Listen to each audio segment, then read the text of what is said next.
and the blocks hold a reference to an amount of transactions.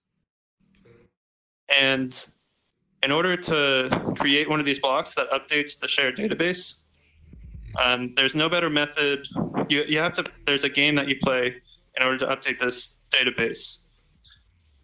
One of the goals is to get rid of third parties. Not have to rely on a third party to update this database, because most ways that we've updated databases before is like with you have, like, for example, Facebook. You have Facebook in one place, and it's controlled in one entity, one party, one group of people control Facebook, for example, and then we all like rely on them to trust them when we message each other. So I send a message to you, it doesn't actually go to you, it goes to Facebook first, then it goes to you.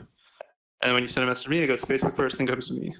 And basically, they're all being sent to a server. Everything that's done pretty much on the internet, whenever you're connected to any type of network or port or website or whatever, it doesn't get directly sent to you. It gets translated through bits of ones and zeros to one server to another, and authenticating that to the next person.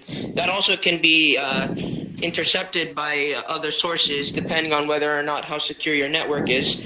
But you can actually figure that out by checking the string of numbers that is being sent to you during the download, and see if there's any differences once it reaches you, because it'll be on the main website.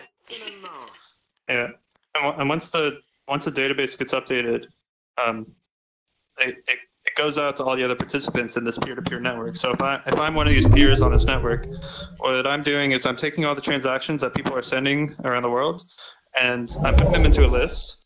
And then I take the current block and the blockchain, because these blocks of updates to the database everyone else is trying to make these updates to the database. So the most recent one is always available for me to download and verify.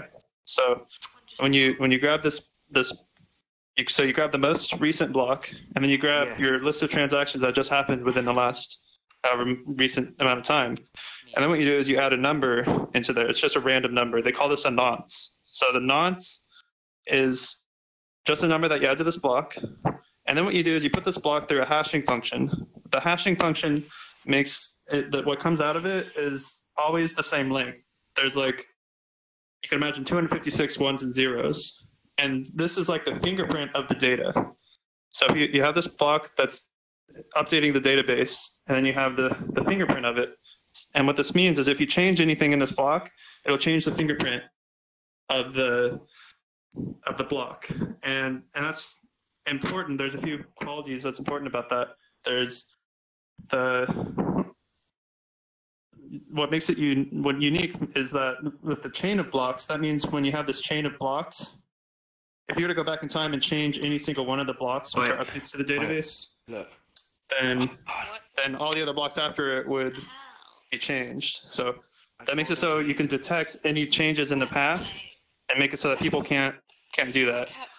So you have to slow down how frequently this database gets updated. So, and the way that you do that is through a consent